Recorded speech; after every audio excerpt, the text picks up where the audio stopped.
नमस्कार दोस्तों। क्या यह कंपनी आने वाले समय में अच्छा रिटर्न्स दे सकती है? कहीं कंपनी पर कोई बड़ा कर्ज तो नहीं रहा हुआ? क्या कंपनी नुकसान में तो नहीं चल रही? क्या समय के साथ कंपनी में से बड़े इन्वेस्टर बाहर तो नहीं निकल रहे? इन सवालों के जवाबों के लिए हमें कंपनी के पिछले कुछ सालों की रिपोर्ट्स का अवलोकन करना होगा।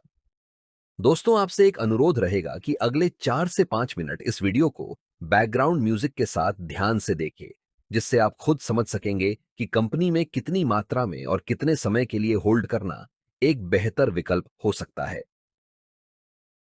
यह कंपनी की प्रोफाइल है, जिसमें कंपनी की मार्केट कैप वैल्यू और अन्य चीजों को दर्शाया गया है।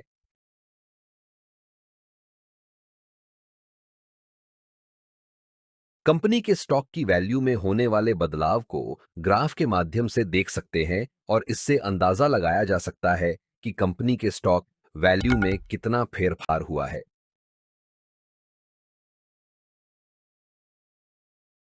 अब यहां पर कंपनी ने पिछले 1 साल में, पिछले 5 सालों में और शुरुआत से अभी तक कितना रिटर्न्स दिया है वह दर्शाया गया है।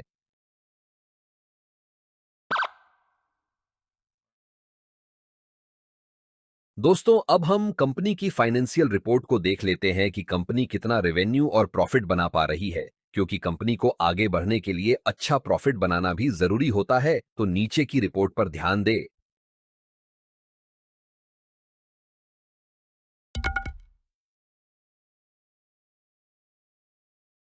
नीचे कंपनी की ईपीएस यानी अर्निंग्स पर शेयर की रिपोर्ट दी गई है, जो कि अगर लगातार बढ़ रही है तो अच्छा माना जाता है, तो इसका अवलोकन करें।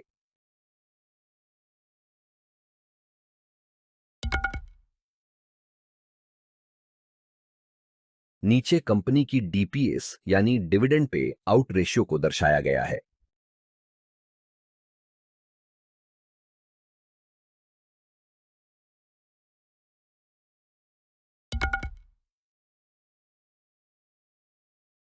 नीचे कंपनी की एसेट्स रिपोर्ट यानी कंपनी की संपत्ति की कीमत में होने वाले बदलाव को दर्शाया गया है, जिससे हम यह समझेंगे कि कंपनी समय के साथ अपनी संपत्ति को बढ़ा रही है या कम कर रही है।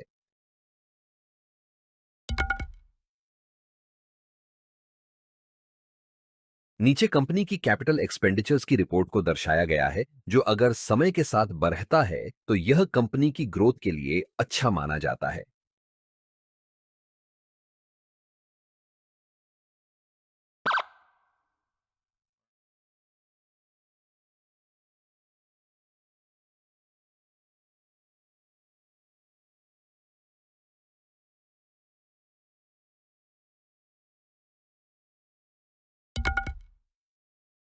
नीचे कंपनी की फ्री कैश फ्लो की रिपोर्ट को दर्शाया गया है। नीचे कंपनी के द्वारा दिए गए पिछले 5 डिविडेंड की रिपोर्ट्स का अवलोकन करें और जाने कि कंपनी डिविडेंड के मामले में कैसी रही हुई है।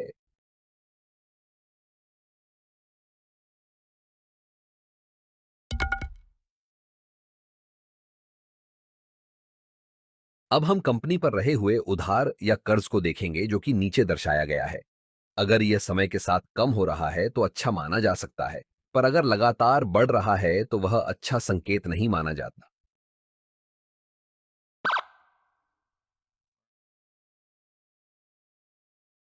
नीचे कंपनी के पास रहे हुए स्टॉक की मात्रा को देखा जा सकते हैं और उसके साथ साथ यह भी देखना जरूरी है कि कहीं कंपनी ने अपने स्टॉक को गिरवी तो नहीं रखा हुआ।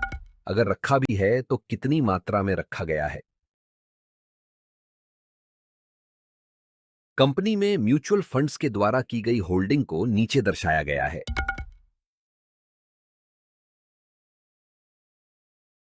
कंपनी में अदर डोमेस्टिक इंस्टीट्यूशंस के द्वारा की गई होल्डिंग को नीचे दर्शाया गया है। कंपनी में फॉरेन इंस्टीट्यूशंस के द्वारा की गई होल्डिंग को नीचे दर्शाया गया है।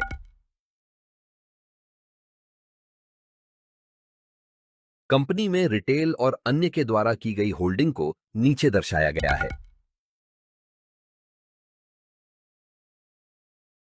पिछली रिपोर्ट्स के अनुसार कंपनी में बड़े इन्वेस्टर्स कितनी मात्रा में रहे हुए हैं, उसके हिसाब से यहां हम रेटिंग देंगे। क्योंकि अगर कंपनी में ज्यादा मात्रा में बड़े इन्वेस्टर्स रहे हुए हैं तो वह एक अच्छा संकेत माना जाता है, और अगर न के बराबर ही रहे हुए हैं तो वह एक अच्छा संकेत नहीं माना जाता। यह कंपनी के टॉप कॉम्पिटिटर्स को दर्शाया गया है।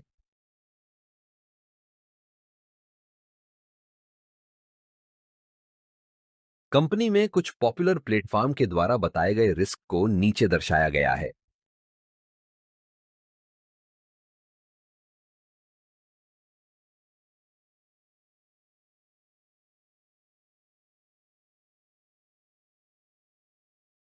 ऊपर की सभी रिपोर्ट्स का अवलोकन करने के बाद 5 स्टार में से दी गई रेटिंग को नीचे दर्शाया है, जो आपको कुछ निर्णय लेने में मदरूप हो सकते हैं। तो आपको इस कंपनी के स्टॉक के बारे में क्या कहना है? हमें कमेंट जरूर करें।